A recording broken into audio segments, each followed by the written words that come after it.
Assalamualaikum warahmatullahi wabarakatuh. Perkenalkan, nama saya Amalia Agustina dengan NIM G1D020002 dari kelas B. Di video statistika matematika ini akan menjelaskan mengenai estimasi titik. Pada estimasi titik akan membahas beberapa materi, yaitu teori estimasi, metode momen, maksimum likelihood, estimator, metode kuadrat terkecil, dan estimator bias. Sebelum membahas lebih jauh mengenai teori estimasi, maka perlu kita lihat analogi berikut ini, seperti di samping. Jika kita mempunyai suatu populasi, maka setiap elemen dalam populasi ini mempunyai kemungkinan yang sama untuk terpilih menjadi sampel. Nah, jenis pengambilan sampel ini itu disebut random sample, karena mempunyai kemungkinan yang sama untuk terpilih dalam sampel. Lalu, statistik dari random sample ini nantinya akan kita estimasi. Nah, selanjutnya, estimasi dibagi menjadi dua. Yang pertama ada estimasi selang, dan yang kedua ada estimasi titik. Estimasi titik ini selalu berada dalam estimasi selang. Lalu dalam pengambilan keputusannya ada dua pendekatan. Yang pertama dengan pendekatan teori keputusan, yaitu estimasi berdasarkan kombinasi informasi dan aspek lain yang relevan. Lalu yang kedua ada pendekatan klasik, yaitu estimasi berdasarkan informasi sampel dari populasi berdistribusi tertentu. Ada beberapa metode yang nantinya akan digunakan. Yang pertama ada metode momen, yang kedua ada metode maximum likelihood, yang ketiga metode least square, dan yang keempat estimator bias. Nah, ada beberapa hal dalam estimasi yang nantinya akan kita gunakan. Dalam statistika dasar sudah tidak asing lagi mengenai beberapa hal ini. Yang pertama mengenai parameter, yang kedua ada statistik, yang ketiga ada estimator, dan yang keempat ada estimasi. Selanjutnya di sini ada hubungan antara estimasi titik dan parameter yang tidak diketahui. Jadi, parameter yang tidak diketahui atau disimbolkan dengan theta mempunyai distribusi peluang fx, theta. Nah, ketika ada distribusi peluang ini, maka akan dilakukan observasi data dengan sampel X1 sampai dengan Xn. Sampel ini nanti akan diestimasi dan disebut dengan estimasi titik atau theta bertopi, di mana ini adalah statistiknya. Statistik theta bertopi ini merupakan penduga terbaik dari parameter theta. Berikut ini ada beberapa contoh estimasi. Yang pertama ada sampel normal, estimasi rata-rata mu, sampel normal dan estimasi standar deviasi sigma, sampel Poisson, estimasi rate lambda, sampel binomial, estimasi peluang P, dan estimasi peluang P.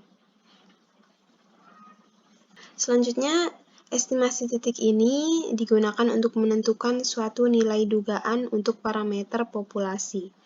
Lalu bagaimana mengestimasi parameter populasi theta, dan juga bagaimana mengetahui bahwa penduga atau estimator yang didapatkan merupakan estimasi yang baik. Nanti kita akan lihat. Nah, seperti yang tadi sudah saya jelaskan, bahwa ada beberapa metode estimasi. Yang pertama ada metode momen, yang kedua ada metode maximum likelihood, yang ketiga ada metode kuadrat terkecil atau least square, dan yang keempat ada estimator bias.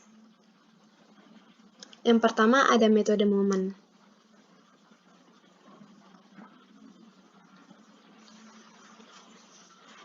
Metode momen merupakan metode tertua dalam estimasi titik.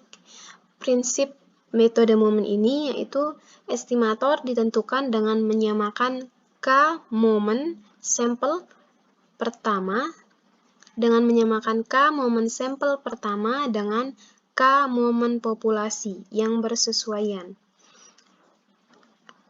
Atau dengan rumus seperti ini, MK aksen sama dengan mu K aksen, di mana ini merupakan momen sampel pertama dan ini merupakan momen populasi. Lalu, momen sampel ke K dari suatu himpunan pengamatan X1, X2, sampai Xn adalah rata-rata dari pangkat K mereka. Sehingga bisa ditulis MK aksen sama dengan sigma XI pangkat K dari I sama dan untuk I sama dan 1 sampai N dibagi N. Lalu, mu K aksen sama dengan ekspektasi dari X pangkat K sama dengan momen X aksen di mana T sama dan 0. Untuk K sama dengan 1, 2 sampai dengan P, dan P banyaknya parameter populasi. Nah, berikut ada contoh agar pemahaman kita lebih bagus, di mana kita lihat example 13. Diberikan sebuah sampel acak dengan ukuran N dari populasi yang seragam dengan beta sama dan 1. Gunakan metode momen untuk memperoleh formula atau persamaan estimasi parameter alpha. Nah, berikut adalah solusi atau penyelesaiannya.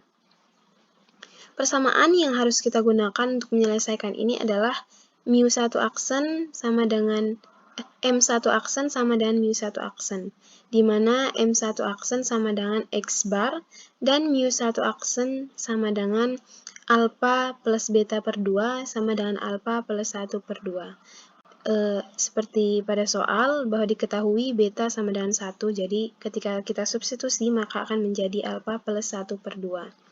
Nah, karena M1 aksen sama dengan X bar, dan maka mu1 aksen ini akan sama dengan X bar juga, sehingga X bar sama dengan alpha plus 1 per 2. Kita juga bisa tuliskan, maka kita bisa tuliskan estimasi dari alpha sama dengan alpha topi atau estimasi dari alpha sama dengan 2X bar min 1. Jadi ini tinggal dipindah ruas, maka didapatkanlah estimasi dari alpha sama dengan 2X bar min 1. Selanjutnya ada definisi 1, di mana ini membahas mengenai distribusi seragam. Sebuah variabel acak X mempunyai distribusi seragam yang disebut sebagai variabel acak seragam yang kontinu jika dan hanya jika mempunyai kepadatan peluang seperti berikut, di mana U, X, alpha, B sama di mana 1 per beta dikurangi alpha untuk A kurang dari X kurang dari B, dan 0 untuk yang lain. Selanjutnya ada pula teorema 1, di mana rata-rata dan variansi dari distribusi seragam diberikan sebagai berikut. Mu atau rata-rata sama dengan alpha ditambah beta per 2, dan sigma kuadrat atau variansi sama dengan 1 per 12 kali beta dikurangi alpha pangkat 2. Berikut ini pembuktian dari teorema 1 tersebut.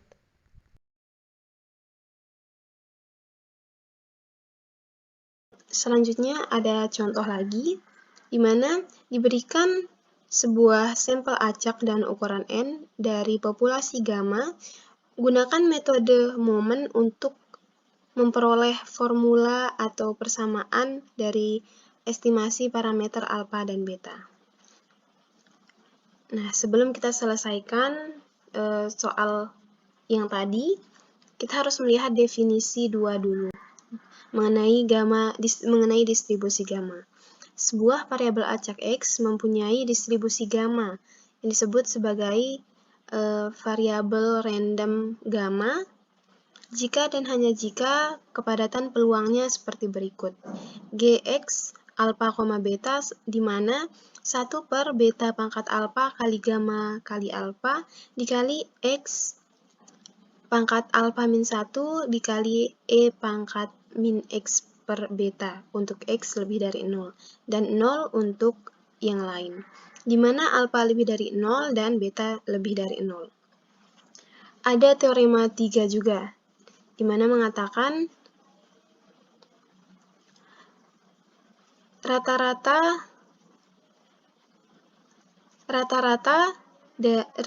dan variansi dari distribusi gamma adalah sebagai berikut, di mana rata-rata atau mean alfa kali beta dan variansi sigma kuadrat sama dengan alfa kali beta kuadrat. Nah, pembuktiannya dari teorema 2 didapat dengan R sama dengan 1 dan R sama dengan 2, maka didapat mu 1 aksen sama dengan beta dikali gamma kali alfa plus 1 dibagi gamma kali alfa sama dengan alfa beta. Jadi mu 1 aksen sama dengan alfa kali beta, dan mu 2 aksen sama dengan beta pangkat 2 dikali gamma dikali alfa tambah 2 dibagi gamma kali alfa. Gamma kali alfa sama dengan alfa dikali alfa plus 1 dikali beta kuadrat. Jadi rata-ratanya sama dengan alfa kali beta dan variansinya sigma kuadrat sama dengan alfa kali beta kuadrat. Nah, untuk lebih jelasnya, rumus variansi sigma kuadrat sama dengan alfa kali beta kuadrat bisa dilihat seperti berikut, di mana jika dikalikan maka akan menjadi alfa kuadrat ditambah alfa dikali beta kuadrat dikurangi alfa kali beta kuadrat, maka sama dengan alfa kuadrat kali beta kuadrat ditambah alfa kali beta kuadrat dikurangi alfa kuadrat beta kuadrat. Ini bisa kita coret sehingga menghasilkan atau menyisakan alfa kali beta kuadrat. Lalu selanjutnya, mu aksen sama dengan ekspektasi dari X. Karena merupakan variabel acak yang kontinu, maka akan diintegralkan, di mana akan menjadi integral dari 0 sampai tak hingga dari X1 per beta pangkat alfa kali gamma kali alfa dikali X pangkat A-1 dikali E pangkat min X per beta kali dx sama dengan alfa kali beta. Lalu mu 2 aksen sama dengan ekspektasi dari X kuadrat sama dengan integral dari 0 sampai tak hingga X kuadrat 1 dibagi beta pangkat alfa kali gamma kali alfa dikali X pangkat alfa min 1 dikali E pangkat min X per beta dx sama dengan alfa dikali alfa plus 1 dikali beta kuadrat. Nah, maka M1 aksen sama dengan alfa dikali beta dan M2 aksen sama dengan alfa dikali alfa plus 1 dikali beta kuadrat. Nah, dengan rumus yang tadi, maka kita bisa menyelesaikan soal atau contoh 14 tersebut. Berikut penyelesaiannya. Dan persamaan yang kita sudah punya, maka M1 di mana M1 aksen sama dengan mu 1 aksen dan M2 aksen sama dengan mu 2 aksen, di mana M1 aksen sama dengan alfa kali beta dan M2 aksen sama dengan alfa dikali alfa plus 1 dikali beta kuadrat. Sehingga M1 aksen sama dengan alfa beta dan M2 aksen sama dengan alfa dikali alfa plus 1 dikali beta kuadrat. Dan penyelesaian untuk alfa dan beta dan mengikuti formula estimasi dua parameter dari distribusi gamma, maka didapatkan alfa bertopi sama dengan M1 aksen kuadrat dibagi M2 aksen dikurangi M1 aksen kuadrat, dan untuk beta sama dengan M2 aksen dikurangi M1 aksen kuadrat dibagi M1 aksen. Karena M1 aksen sama dengan sigma xi untuk i sama dengan 1 sampai n per n sama dengan x bar, dan M2 aksen sama dengan sigma xi kuadrat untuk i sama dengan 1 sampai n dibagi n, Maka bisa kita tuliskan alfa topi atau estimasi dari alfa, di mana rumusnya seperti ini. Kita tinggal substitusi M1 sama dan X bar, maka menjadi X bar kuadrat, lalu bawahnya M2 aksen dikurangi M1 aksen kuadrat, tinggal kita substitusi ini, di mana M2 sama dengan ini dan M1 sama dengan X bar dikuadratkan. Lalu untuk N di sini kita pindah ruaskan ke atas sehingga menjadi seperti ini. Lalu untuk beta bertopi atau estimasi dari beta juga tinggal kita substitusi, di mana M2 sama dengan ini, dan untuk M1 sama dengan X bar lalu dikuadratkan, dibagi dengan M1 aksen yaitu X bar. Seperti ini. Maka seperti inilah penyelesaiannya, atau estimasi dari alfa dan beta. Contoh selanjutnya yaitu diberikan suatu sampel acak berukuran N dari suatu populasi berdistribusi eksponensial. Gunakan metode Momon untuk mengestimasi parameter theta.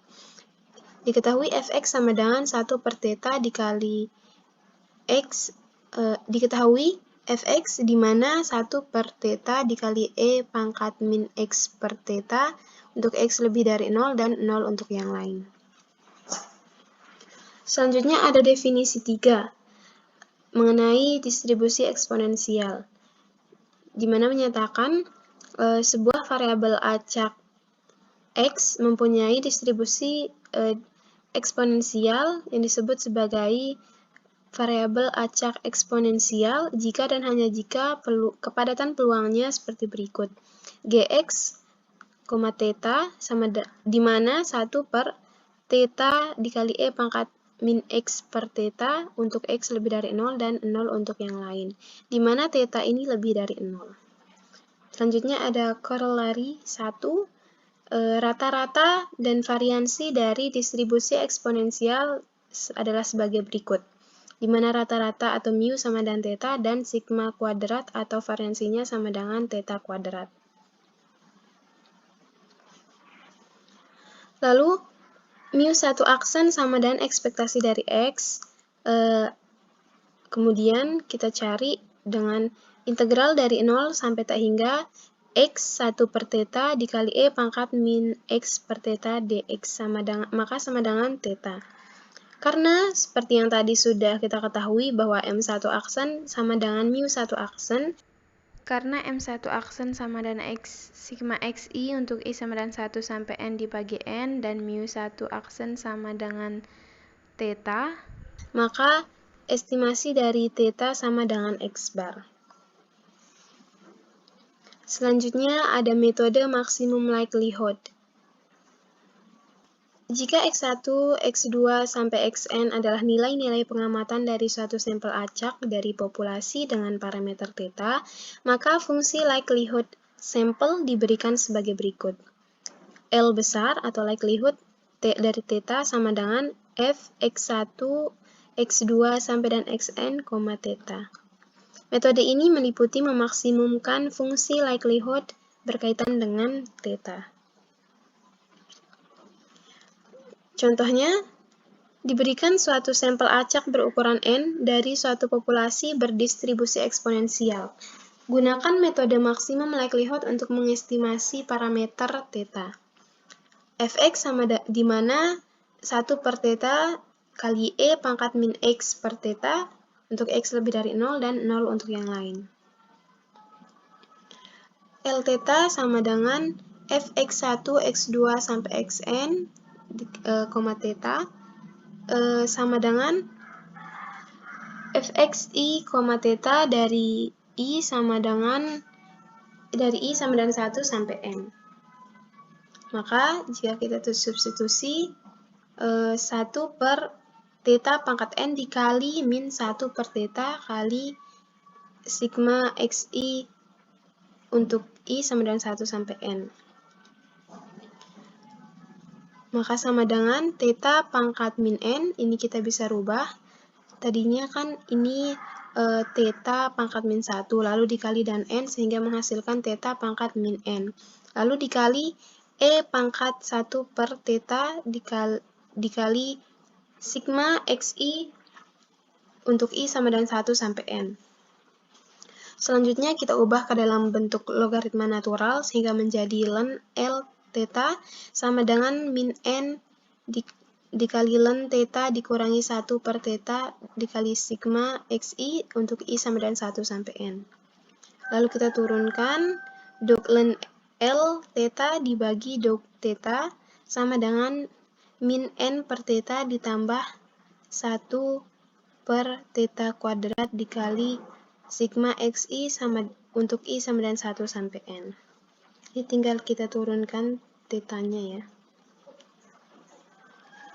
Sehingga didapatkan dok ln L theta dibagi dok theta sama dengan 0. Sama dengan n dibagi min n per theta ditambah 1 per theta kuadrat dikali sigma xi sama dengan untuk i sama dengan 1 sampai n sama dengan 0. Maka didapatkanlah estimasi dari theta sama dengan x bar.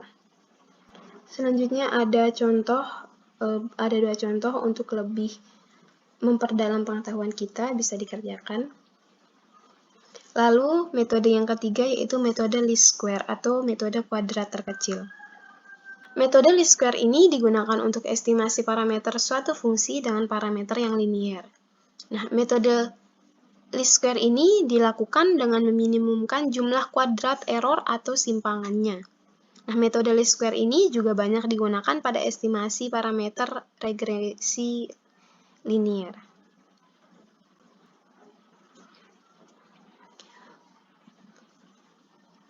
Persamaan atau rumus untuk metode least square ini yaitu yi sama dengan alpha ditambah beta xi ditambah ei atau epsilon i.